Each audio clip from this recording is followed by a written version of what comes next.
Hey traders, welcome to Charts and Coffee for Wednesday as we're wrapping up this month of November really quickly. And we're going to definitely go out with a bang as we have so much data that we are at the moment having to deal with. I thought I'd take a quick peek with you all at the way in which the dollar is moving, bonds, and gold before we jump into the questions, before we take a look at the indices. And as a quick reminder, for those of you that may not be familiar, okay, Rog, what got released today? We have hot zones and really hot ones at that. We take a look at what we have here on Wednesday, 8:15 ADP. So that was about 45 minutes ago. Preliminary GDP came out 30 minutes ago.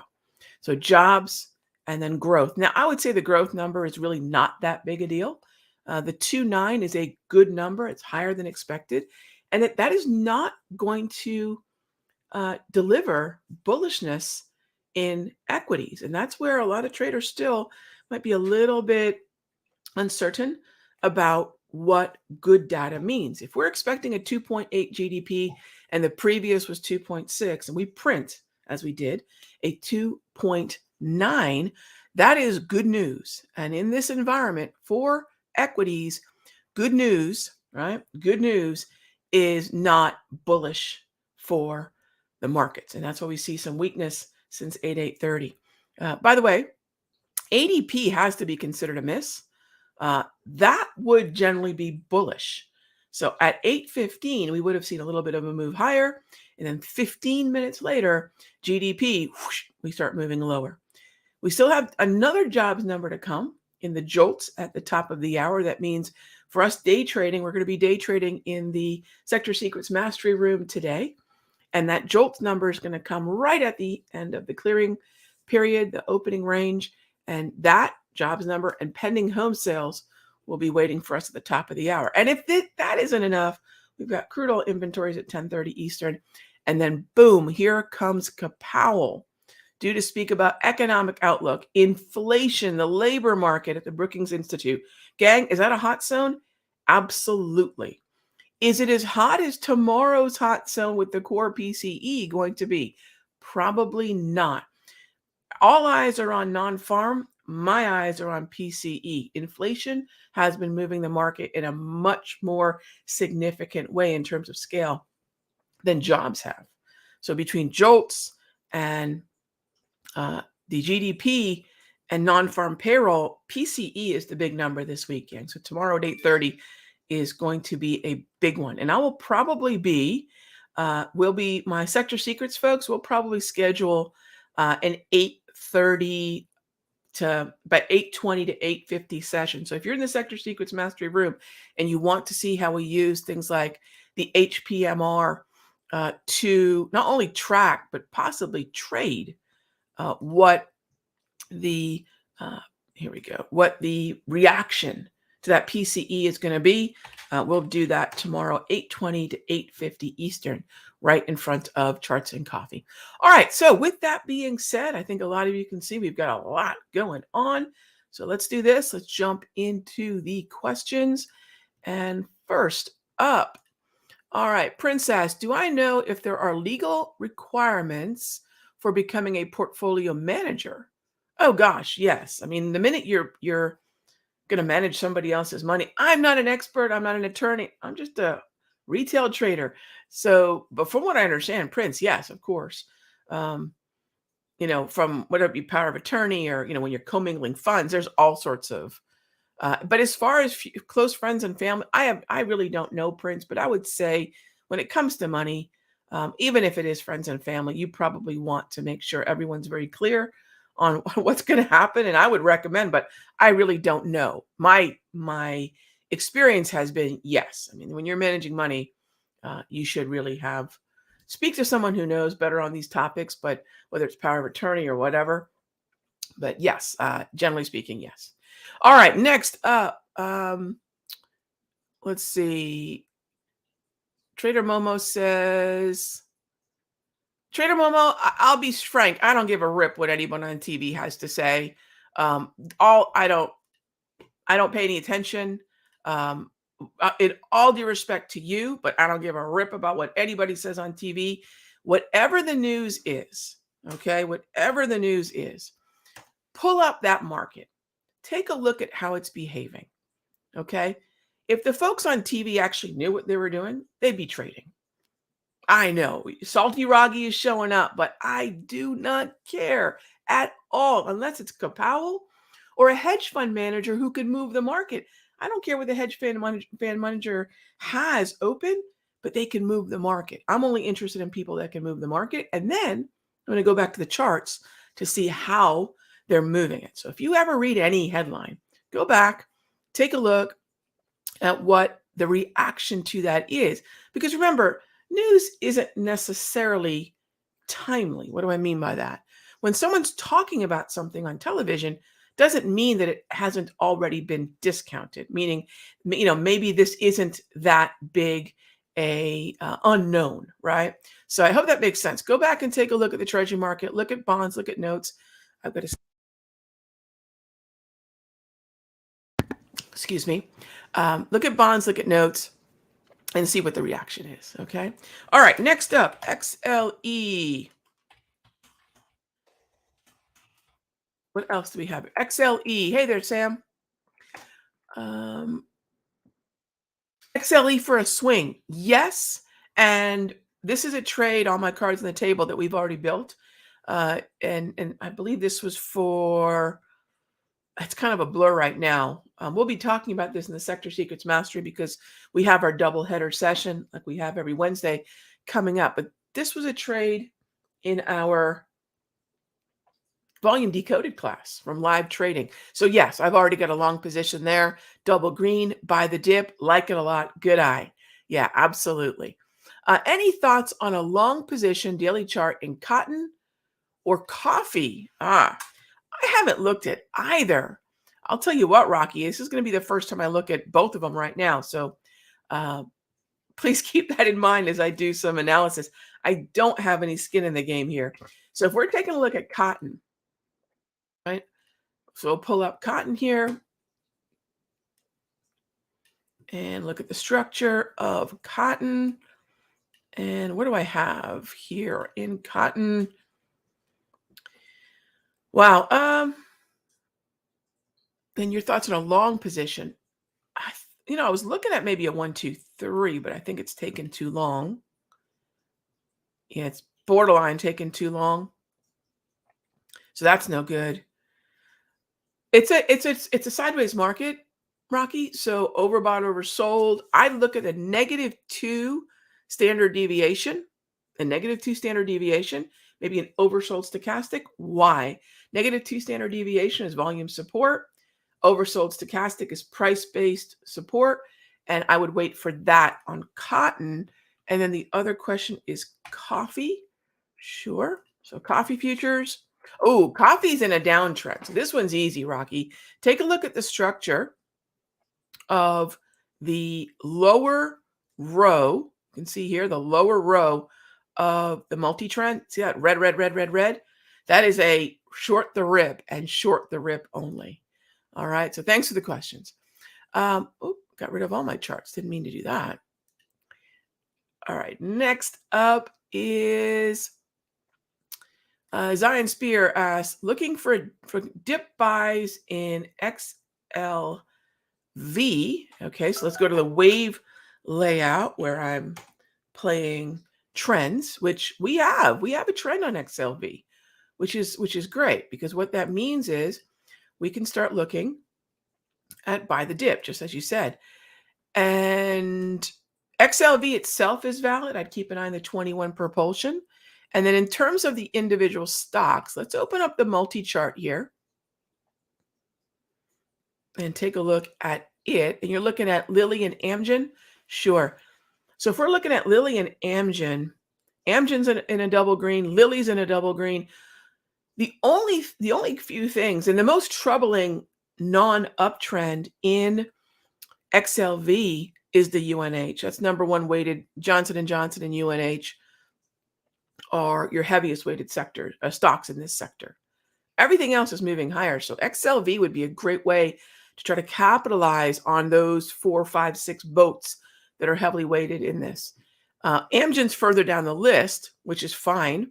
Those are both buy the dips, absolutely. So I'd look for that opportunity to buy the dip in XLV, absolutely valid.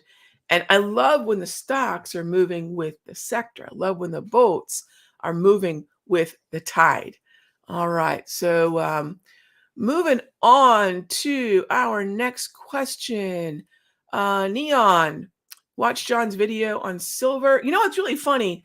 My futures folks know this, and my mastery folks will get a video on this. Last night in the premium video, funny enough, I discussed SI and SLV as I was going through the metals. So we did a metal scan in the premium video for the futures room. And I said, look, gold is trying to turn into an uptrend. So buy the dip is becoming more reasonable. Copper is still in chop. So I'm going to focus on oversold buys. But silver is straight up in an uptrend. It's the most established. It's more established than gold. And this would be a buy the dip. So yeah, funny enough, I discussed silver in the premium video for futures. So I would look for a long, but not as it's moving higher. I have zero interest in buying a new high in an uptrend. I have all the interest in the world of buying a dip like what we saw on the 21st of November as we come back down to the wave in a green trend, in an uptrend. So if we're trading options on silver futures, they're liquid. SLV is very liquid. And since this is a daily time frame, give yourself more time. Don't start any closer than, say, the June 20 expiry for the SLV. All right, next up, Mimi says, thank you so much for the book recommendation, Gap and Gain. Oh, gosh, Mimi, I talk about that because I have a terrible habit of living in the gap. Not, yesterday we had a pretty good day of trading. And a lot of the traders in the futures and mastery saw, what did I focus on?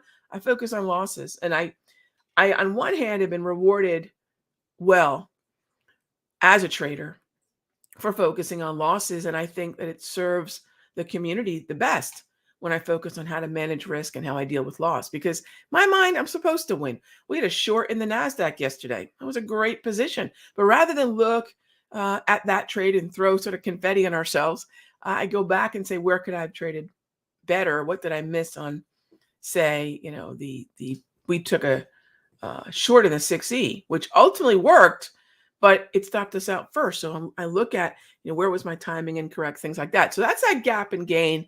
And I'm looking forward to doing our book club. I'm hoping I got to figure out where to start, but I'm looking forward to doing that. All right. Blanco asks, Saber breaking 6. Yeah, I'll tell you straight up, my friend, I tend to not play stocks under $20 and definitely not under 10. What you want to do is the $6 amount is probably less important.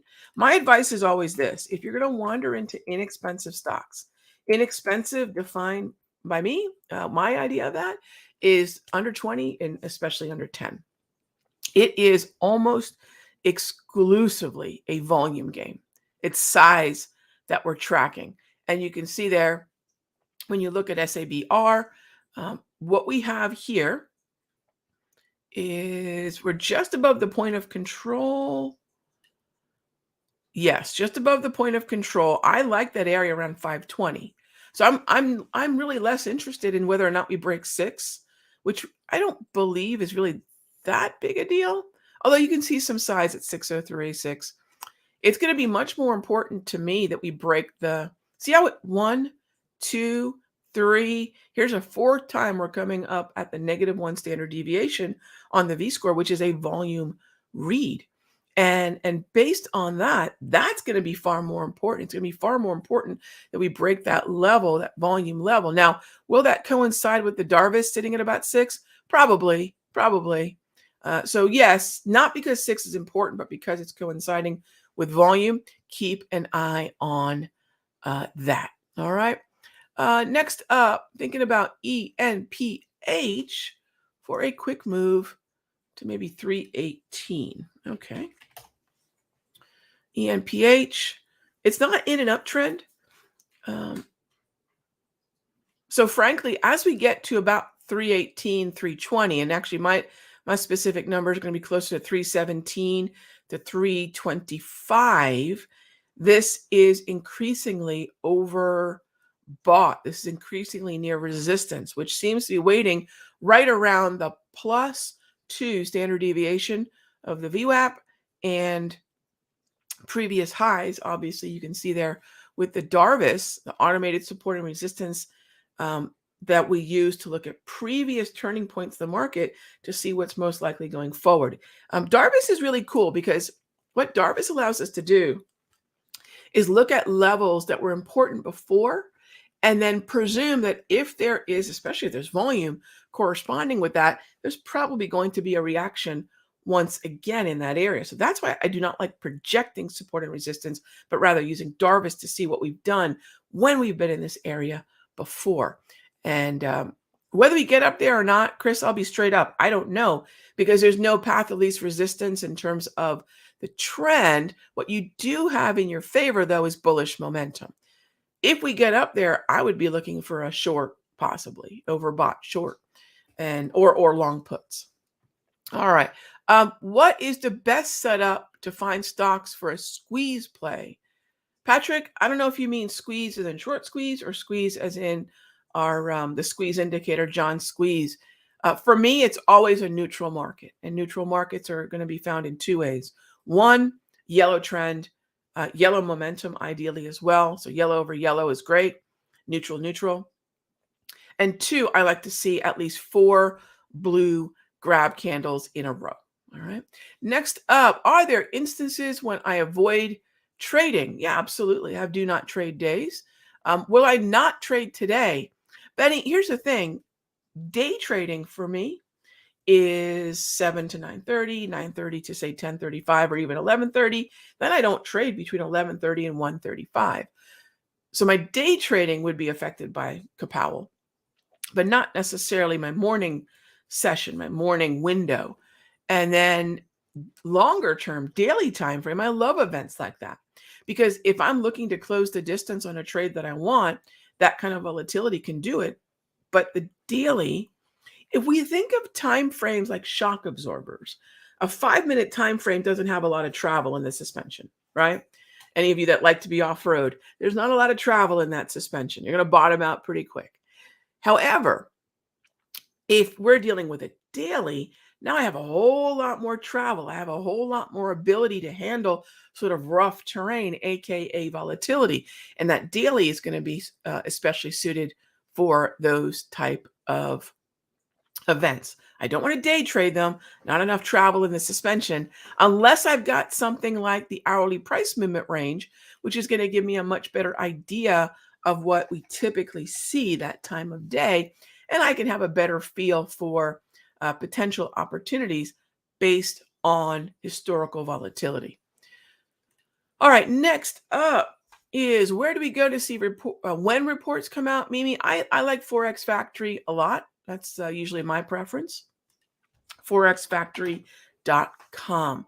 All right, next up is what do I think about VALE?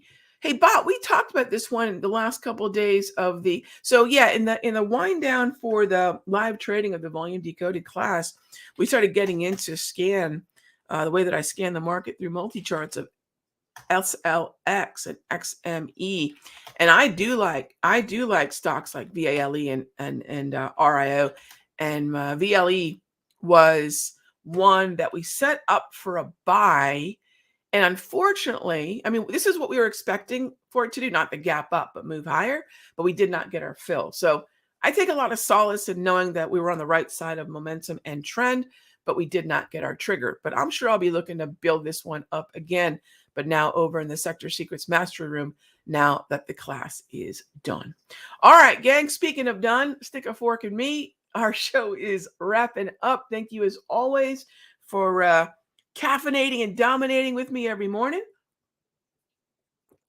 as I spill coffee on myself. And I'll look forward to seeing you all in the Sector Secrets Mastery Room here in just a moment, as well as tomorrow in our next exciting episode of the Charts and Coffee Show. Be good to each other, gang. I'll talk with you soon.